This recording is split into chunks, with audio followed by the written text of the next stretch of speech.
महान जी, महान जी, महान जी, महान जी, महंत जी, कोई अपने डेरे पर आया है। आते ही उसने तो मटकी मर्यादा मिट्टी में मिला दी,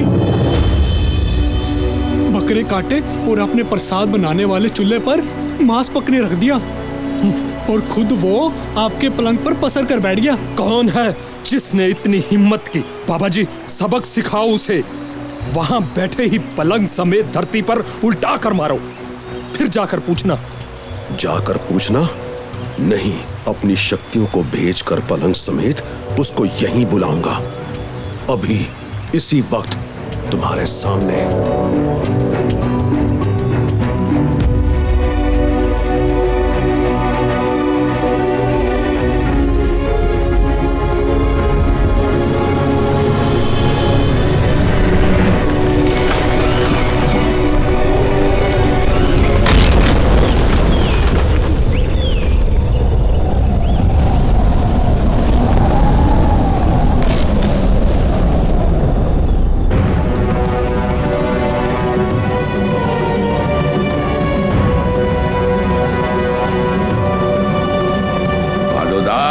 अहंकार के अंधकार से निकल सच्चाई की रोशनी में आ।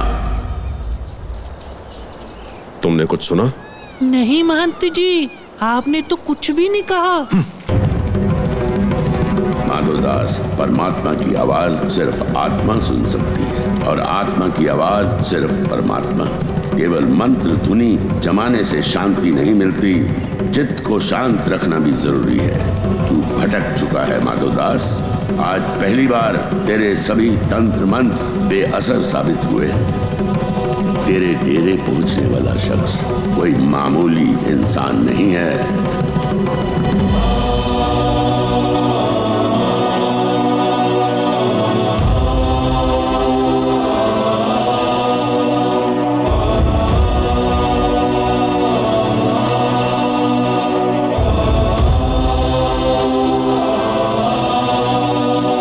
नाराज लगता है तू हमारे से।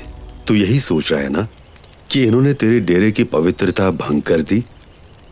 माफ करना महाराज, मेरे पवित्र स्थान पर निर्दोष जीवों की हत्या हुई है। उनके खून से आश्रम की मिट्टी लाल है। अब मैं यहां ध्यान नहीं लगा सकता। गुरु साहब ने कहा, यही तो मैं तुमसे जानना चाहता हूँ कि बाहर जब मुगल सैकड़ों निर्दोष बेकसूर इंसानों को बकरों की तरह हलाल कर रहे हैं, वो कौन सा ऐसा मंत्र है जो सरेआम हो रहे अत्याचार की तरफ तुम्हारा ध्यान नहीं जाने देता? राजौरी के रहने वाले हो तुम। तवी, सतलुज, ब्यास, रावी, जमुना, गंगा, नर्मदा, इन नदियों को पार कर गोदावरी के पास आ डेरा लगाया है। मेरी मानो, एक बार फिर से सफर शुरू करो। रास्ते में तुम्हें गरीब, मेहनतकश, रोते हुए किसान मिलेंगे। उनके आंसू पोंछना। उनकी मुस्कुराहट के पीछे बैठा परमात्मा तुम्हारा इंतजार कर रहा है। अंतर्यामी, आप कौन हैं?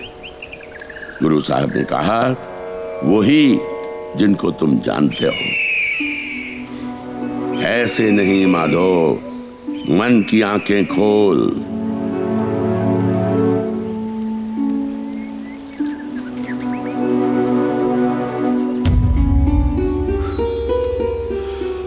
आप तो साक्षात गुरु गोविंद सिंह जी हो।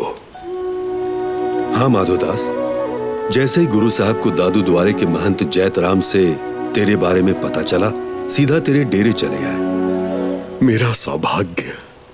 गुरु साहब ने कहा, अपना भाग्य और जगह। तुम कर्मवीर हो। जिस कर्म के लिए इस धरती पे आए हो, उसकी कमान संभालो।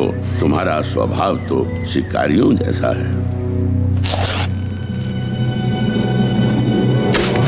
जुल्म के सताए हुए वो लोग उतने ही मासूम और बेकसूर हैं जितने तुम्हारे तीर से मरते हुए हिरनी के वो दो बच्चे जो पैदा होते ही तुम्हारे सामने दम तोड़ गए, जिनको तुम तड़प तड़प कर मरता हुआ देख न सके और शिकार खेलना बंद कर दिया।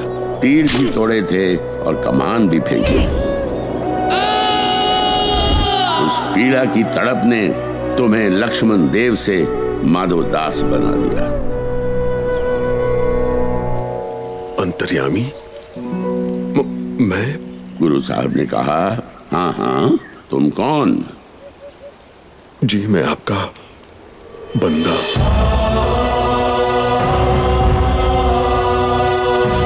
वो कौन से पापी हैं जो बेकसूर लोगों का खून बहाते हैं? कैसे सजा देगा उन लोगों को?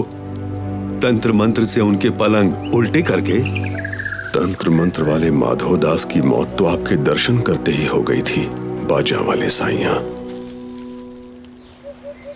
अब आपके सामने आपका बंदा है। अब आप अपने इस बंदे को ऐसा सिंह बनाओ जिसकी तलवार किसी बेगुनाह पे उठे ना और किसी पापी को बख्शे ना।